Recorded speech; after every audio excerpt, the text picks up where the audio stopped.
अपने green metre की readings पर खुद नज़र रखें। अस्सलाम वालेकुम, मैं हूं इंजीनियर यासिर सिद्दीकी। लेस्को रीजन का एक केस मैंने गुज़िश्ता वीडियो में आपसे शेयर किया था, जिसमें एक्सपोर्ट में 600 यूनिट्स की चोरी कर ली गई। उस सारिफ का बिल क्रेडिट का बिल था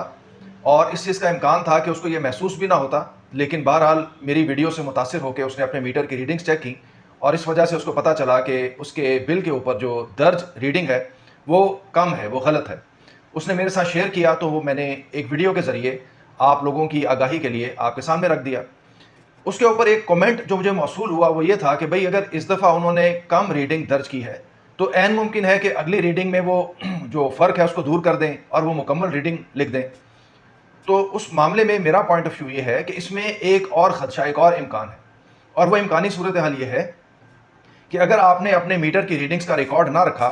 और उसको नोटिस में ना लाए तो ऐन मुमकिन है कि आगे चलकर किसी भी बिल में आपके मीटर की जो एक्चुअल रीडिंग है उसकी बुनियाद पर आपको बहुत बड़ी एक्सपोर्ट शो कर दी जाए और फिर उस बुनियाद पर आपको नोटिस इशू कर दिया जाए कि आपका सिस्टम इतनी ज़्यादा एक्सपोर्ट कैसे कर गया।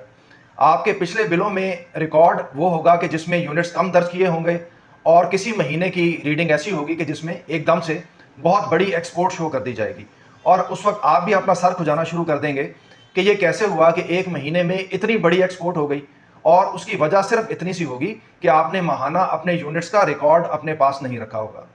तो अपने यूनिट्स का माहाना बुनियादों पर रिकॉर्ड रखें ताकि कल कला को आपके लिए किसी किस्म का मसला पैदा ना हो और जब आप महसूस करें कि आपके बिल में दर्ज जो वैल्यूज़ हैं वो गलत हैं, वो आपके मीटर के साथ मैच नहीं करती, तो उसको फौरी तौर पर अपने महकमे के नोटिस में लाएं और तहरीरन नोटिस में लाएं और उसका रिकॉर्ड अपने पास रखें ताकि आगे चलकर आपके लिए वो एक कानूनी मुआवनत, कानूनी बुनियाद फराहम करे ताकि आपके खिलाफ कोई कार्रवाई ना हो सके। इसके साथ ही मुझे इजाज़त दीजिए। अल्लाह हाफिज़।